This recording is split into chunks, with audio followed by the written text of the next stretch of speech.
Welcome to this episode of the Phoenix Conversations, second chances, fresh starts, and powerful new chapters. I'm Lucy Macara, and I'm delighted to be talking to Dayna Byfield today.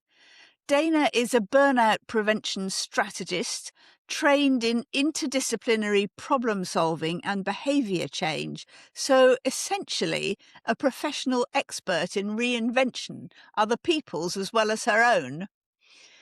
With a 20-year background in entrepreneurship, connection, biology, and cultural change, this has been the hallmark of her work. As a speaker, Dayna is known for her emotional influence, unconventional perspectives, and infectious energy, challenging audiences to shift the cultural norms of leadership and work. Her thought leadership helps high achievers and visionary companies to do great work that supports well-being. So, Dayna Byfield, hello, and thank you so much for joining me on the Phoenix Conversations. How are you? I am doing very well. All the better for seeing you this afternoon.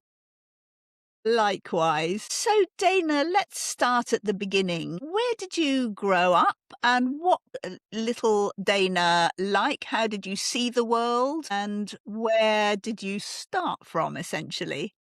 Yeah, that's a great way to start, actually. Little Dana's practically always been Big Dana, and we'll dig into that and the significance.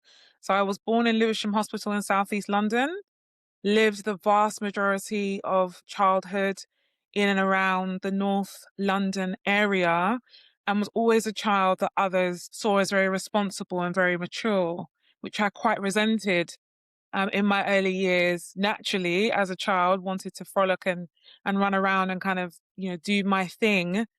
And I was a very tall child, very hyper visible, and lived in an environment where I was very much a minority person. So that intersection of being really visible on the outside, but not visible for the needs that I had as a child, and being seen as very mature and living in an environment that expected maturity from me, and then having a very high performance mother as well, who was determined that either I was going to become the president of the United States or Goldman Sachs or something of that ilk. So that's little Dana was always Big Dana. That's really interesting. So there were big expectations of you in all senses.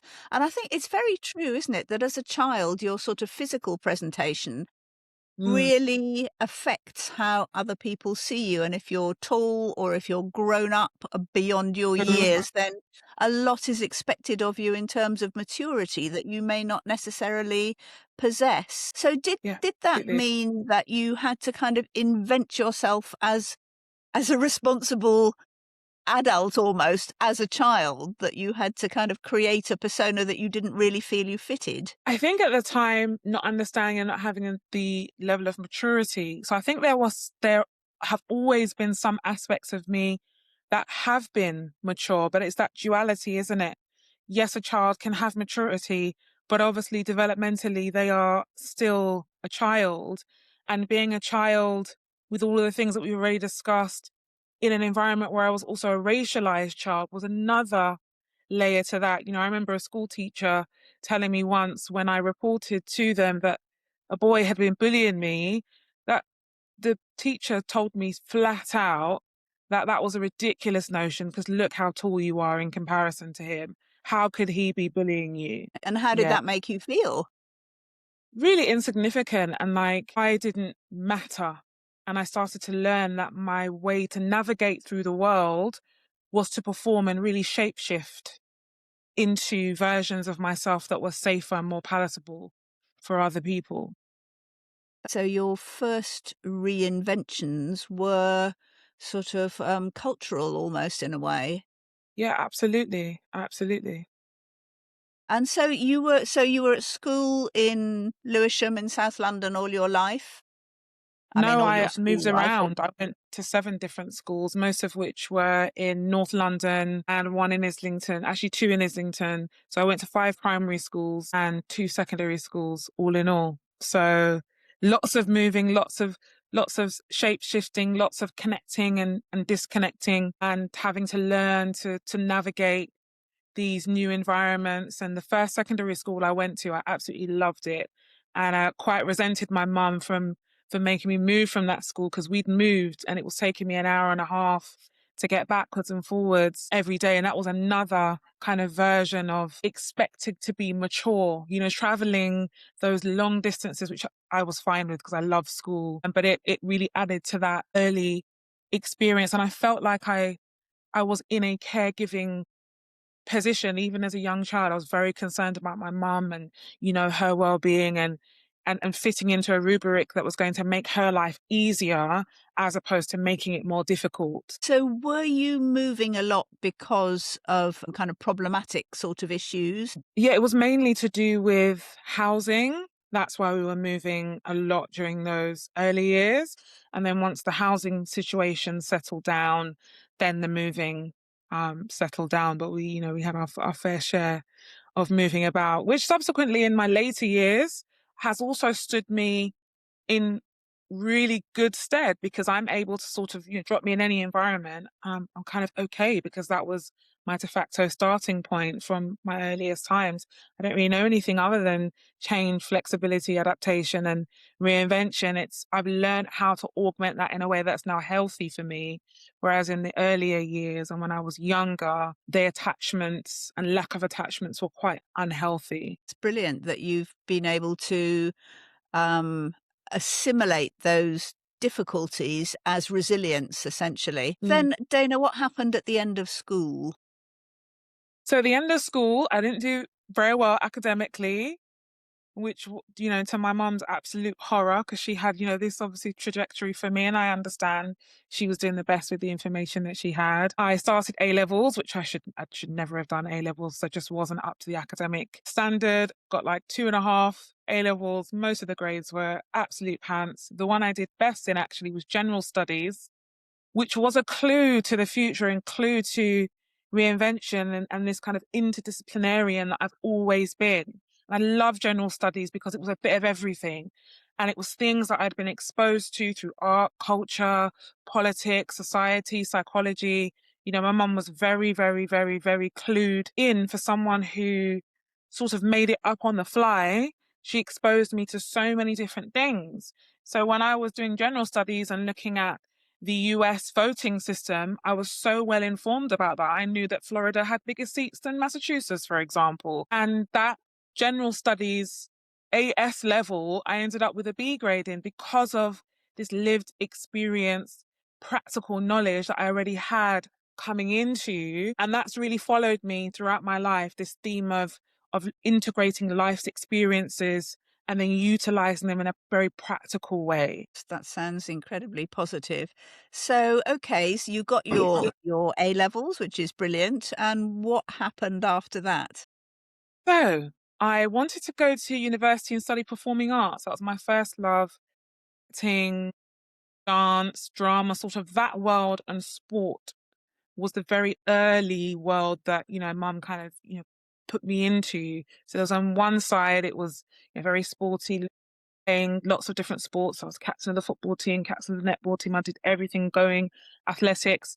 I watched a lot of sport because mum thought that, it was a good idea to ingratiate me in a whole plethora of things, which I quite resented at the time, sitting down on a Sunday afternoon watching Formula One and this car going round and round and round and round. And I remember her saying, well, you'll learn something one day. And I was, all right, mum. And actually I did. I learned so many things. And Formula One in particular has become part and parcel of the work that I do, and that high performance stuff that I learned really early on has now stood me in really good stead. So I did go to university in the end, not for performing arts. I went and did completely ludicrous. It was IT related. Didn't succeed at that, but I'm definitely a trier, as you know, Lucy. I attempted probably at least 5 or 6 times to do various undergraduate degrees, spanning from business, accounting, even law, which I loved. But as someone who wasn't very academically inclined, a lot of that reading was a lot for me. And I remember one day realizing that the reason I was going to university wasn't really about a career, it was because I was trying to become somebody. And the day I realized I was already somebody, I jacked it in and said, it's not for me. An undergraduate degree is not for me. And I went about into the world and did more practical things. So that was perhaps your first kind of conscious reinvention from Absolutely. student to active working person. What was your practical working experience at that point? Yeah. So the very first thing I ever did was telesales. It was booking in engineers to basically fit up kitchens. And it was cold calling. And I booked an appointment on my first call, which I was told is completely unheard of. So I've done everything from that, selling door-to-door stationery. I've worked in legal sector, retail sector, so for big giants like Clarins, Gap, Levi Strauss. And I remember the store manager at Levi Strauss just giving me the application form and saying, just fill it in. I'm just sick of seeing you, because I was up there every week. I really wanted to work in Levi's.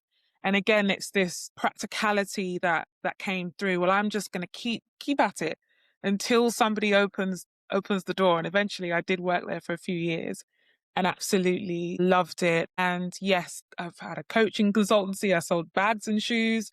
At one point, I had a financial service company for half a decade, which I grew to 130 brokers. So a real mix and bag. And as they used to say, jack of all trades and master of none, but definitely be better than being a master of one. Sounds like so I mean, backtrack a bit here. You were Mm, working at Levi Strauss, and then yeah. you're running a you're running a team of financial experts. That seems like there must have been a kind of reinvention in between the two of those. So that wasn't at the same time. That was sort of school and college. And I later, the financial service business I had was from 2015 to 2020. So that was the time span, and kind of Levi's and retail was, late teens endeavors. So where did you decide to move into what you do now, Dana? So just explain what you do, what your work these days is, and Yeah, how you got onto that track. I think more than me getting on the track found me. So for clarity, I'm a keynote speaker and a strategist, and my area is really burnout prevention. And nearly a decade ago, I had a really, really, really bad burnout case, so bad that it came to the attention of the organization that I was working with. And the chairman of the board requested a meeting, and that's never a good thing when the chairman of the board requests a meeting. And I was so flat out, I cancelled the meeting, and the office wasn't too far from where we lived. So he said, right, I'm coming to see you. And he sat in my front room and said to me, I know something's wrong, but I need you to tell me, what's going on so that we can, help and support you. And I wasn't able. I literally lost my voice. That's how bad things were. And when I say that, I don't just mean the physical voice. The ability to be able to speak was severely impaired because of just how distressed I was at the time. Didn't know that actually I was severely burnt out. And that's not the first time it happened. The first time it happened was about 22 years ago. And I'd gone to work, and my then supervisor was working in a retail store at the time. And she saw me and said, is everything okay? And I burst into uncontrollable tears. And we sort of sat on the floor behind the counter in Blockbuster Video in Enfield and sat on the floor. She locked up the shop. And for about 2 or 3 hours, I cried my eyes out, told her everything that had been going on, much to her surprise. So really the work I'm doing now is a culmination of my own personal experiences, and then working with clients in different guises and realizing that we have huge problems when it comes to people who are very high functioning. So remember, we started with little Dayna was always big Dayna. And there are many people like little Dayna who in various guises and through various experiences have had the weight, if I could say it, on the world on their shoulders, but everything looks like it's great on Front Street. And one of the hallmarks of high functioning people is that we don't lose function, actually. That's one of the hallmarks of it. We still turn up, we still turn it on, we still perform until there's literally nothing left. And then these people often matriculate into leadership roles. They run companies, they run divisions, they're self-employed. So actually, these little big Danas are all over the world affecting the health of other people. And it came to me one day that actually this is a public health issue. Explain. It's because these people are In portraying positions of power, in positions of power, in positions of authority, creating cultures, setting policy, running institutions, under the guise that this is how it's done and this is how it should look like and we're all okay. And actually, we're not okay. And then when I started digging into it, I started to find risk factors that were contrary. So, for example, for you to be diagnosed with depression, one of the things you have to have is loss of function. Well, high functioning people don't lose function. So, we have lots of people who are functionally depressed and stressed running the world effectively. And many people that we look at that are in positions of wealth, in positions of authority, who sort of, because they're pedestalized, they're no longer allowed to be human. So I've had clients, for example, from very wealthy backgrounds, went to boarding school, family emotionally, they're completely detached and use money as a tool and to kind of bribe everybody. So again, it looks all right on the outside, but the person who's performing your brain surgery might have had a couple of gins before they've started to open your brain. So it opened up this whole world of, oh, actually, there's lots of people who are struggling in different ways, but their struggles are completely hidden, but impacting us at scale. That's very, very interesting. So, what did you do to reinvent yourself Yeah, to offer a yeah, service to improve that to the world? yeah.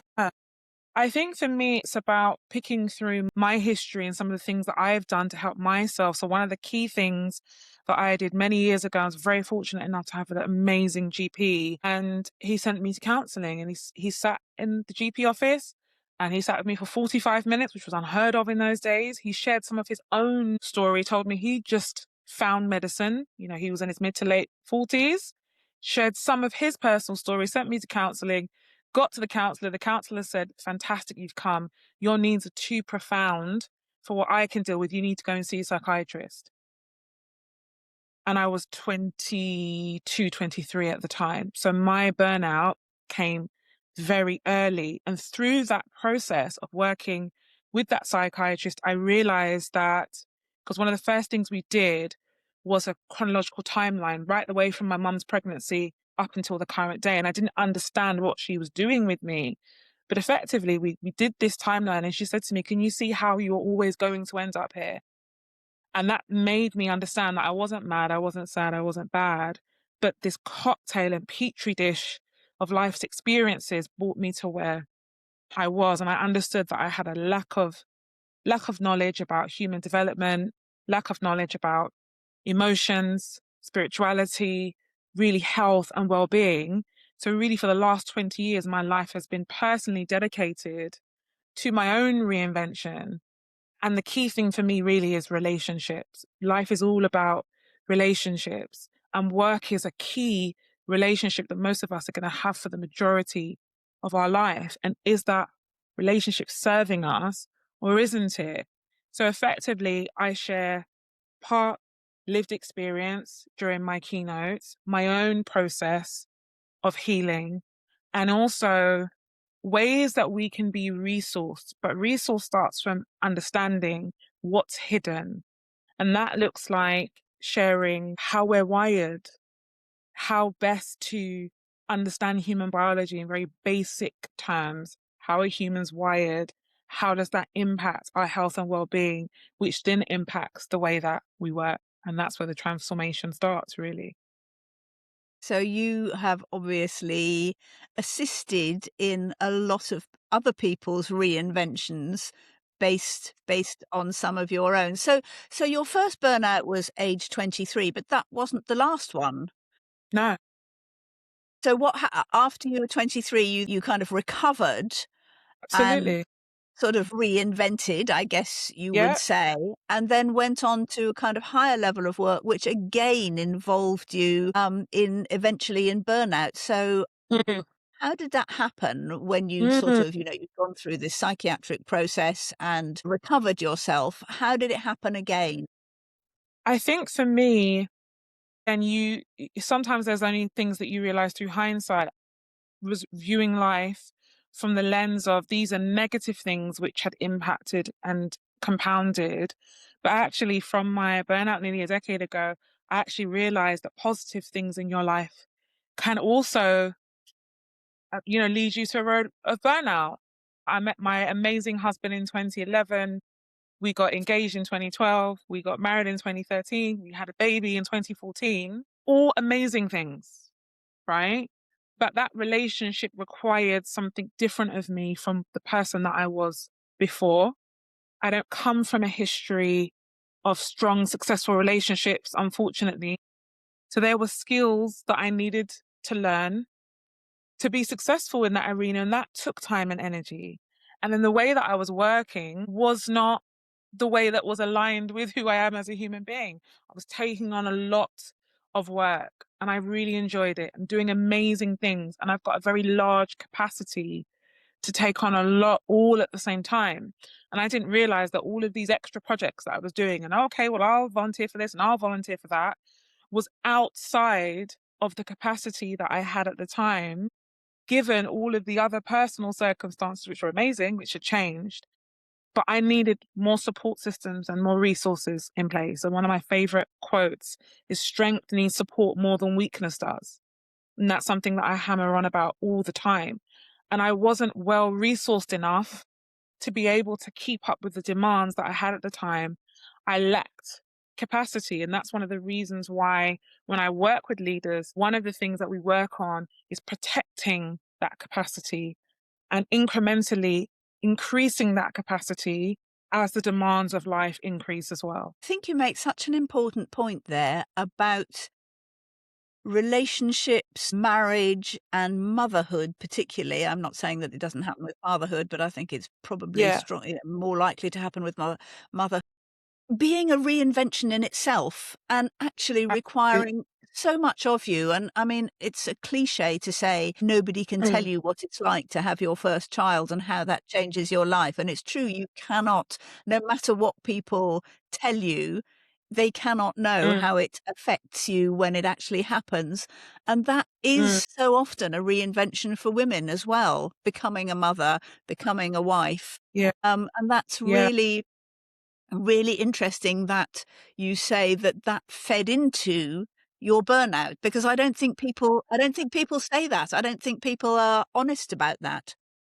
Yeah, and it's the good things, and it's everything that I ever wanted. When I was a kid, I wanted my mum and dad to be married in the same house together.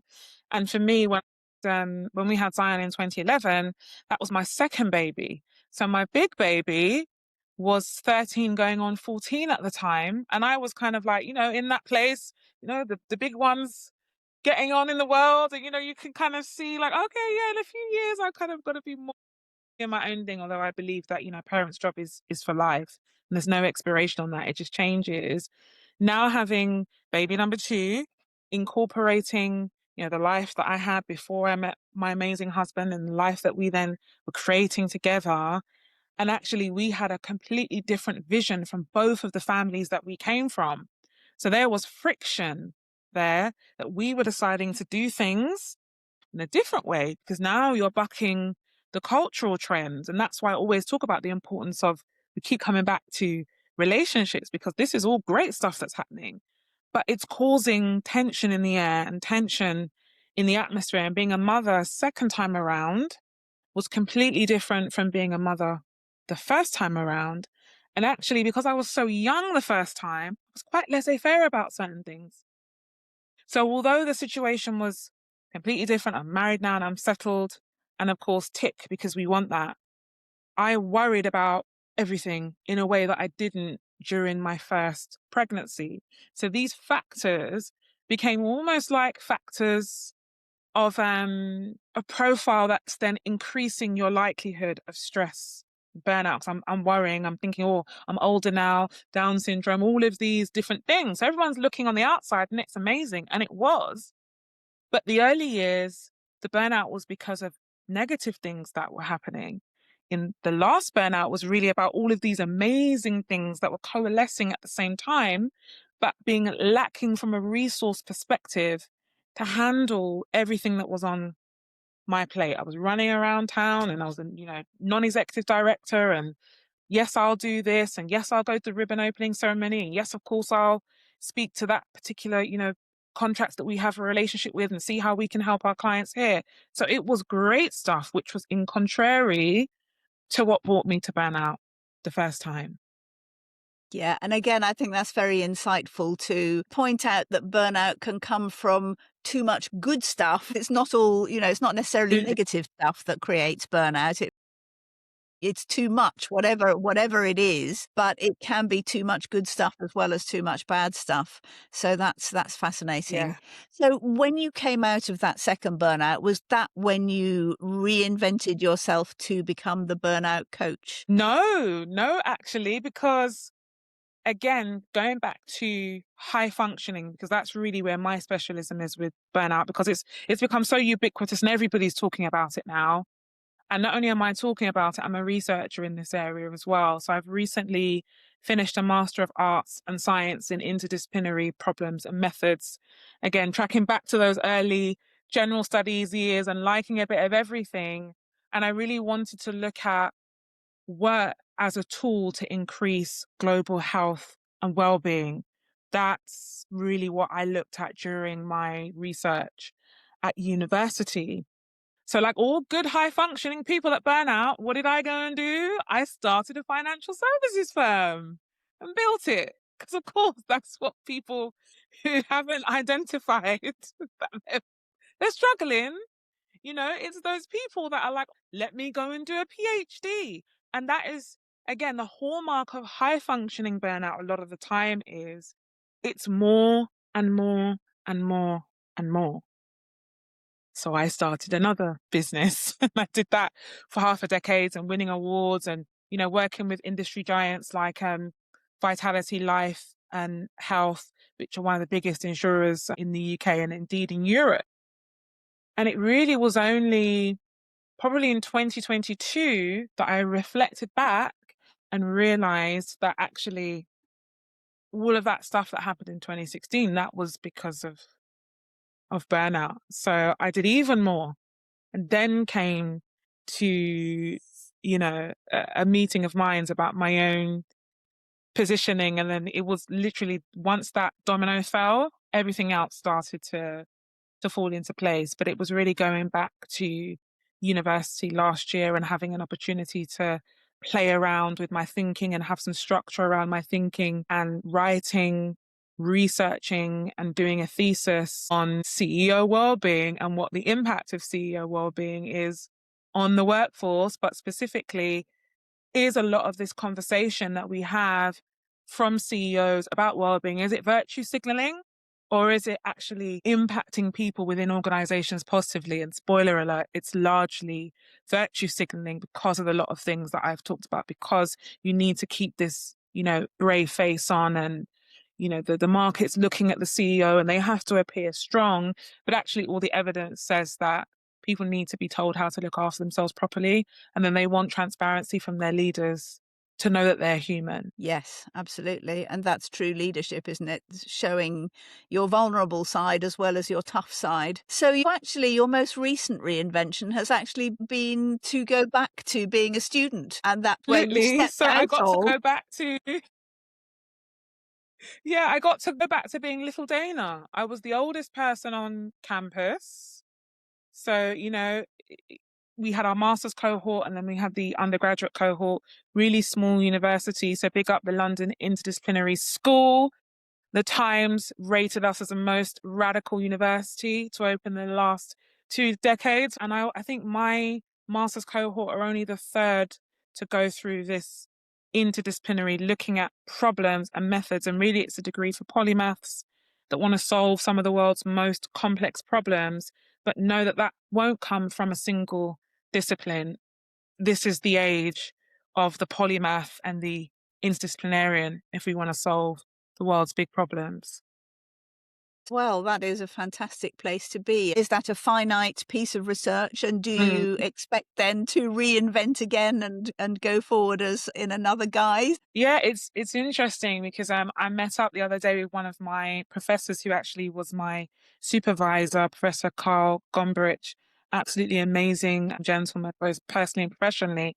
And I remember during one of our supervision meetings, him asking me if any of this work was personal. And I said emphatically, it's absolutely personal. And when you're trying to, when you've got a mind like mine and you're doing a piece of work, there's always more work than there are words. And I said to him, I see this piece of work as the beginning of something and not the end. So as for academic study, I'm definitely going to be going back, and little Dayna will become Dr. Dayna at some point, but I won't be doing a PhD. I'll be doing a Doctorate of Business Administration, which is effectively a professionalized version of a PhD. So instead of learning how to become a researching professional and go into academia, I'd never rule it out. A professional doctorate is taking your work and your practical experience, and it's teaching you, the professional, how to research. So it's a slight different and subtle difference. So same educational level, but the positioning is different. So Dr. Dayna will be doing more research, and I'm still researching now, even though I'm not at university. So I'm mixing up some of the papers that I've already done, updating those and doing new research. And it's all around high functioning leaders, well-being. And one of my other babies is really looking at redefining who we think should be leading, because we have these notions that power looks a certain way. And I believe that power has different brands. And one of those is what I call a gentle authority and a quiet authority. So I'm using my power and my leadership to really redefine who we look to as powerful, so that we can understand that power just has different brands, and quiet power can be just as impactful, and gentle authority can be just as, if not more so, impactful than the types of leadership that are more verbose, more loud. And so you'll be hearing more about that from me in due course as well. I absolutely love that. I think what you've talked about here is not just personal reinvention, but reinvention of leadership and what leadership looks like. Absolutely. So that's absolutely Yeah. brilliant. Well, thank you so much for taking us through your reinvention story, which is even bigger than just one person's reinvention story. It's absolutely wonderful to have heard. Thank you so much, Dayna Byfield. Thanks, Lucy. Dayna, thank you so much for sharing your unusual and insightful take on reinvention, from your own view of little Dayna and big Dayna to how you work with other leaders on understanding burnout in a way that leads to reinvention.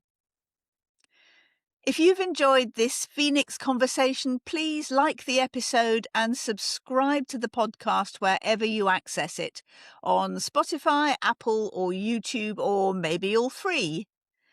You can connect with me on LinkedIn, Instagram, TikTok, and Facebook, any social media.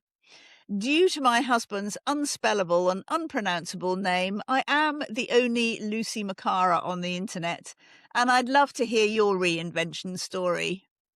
I look forward to seeing you on the next episode.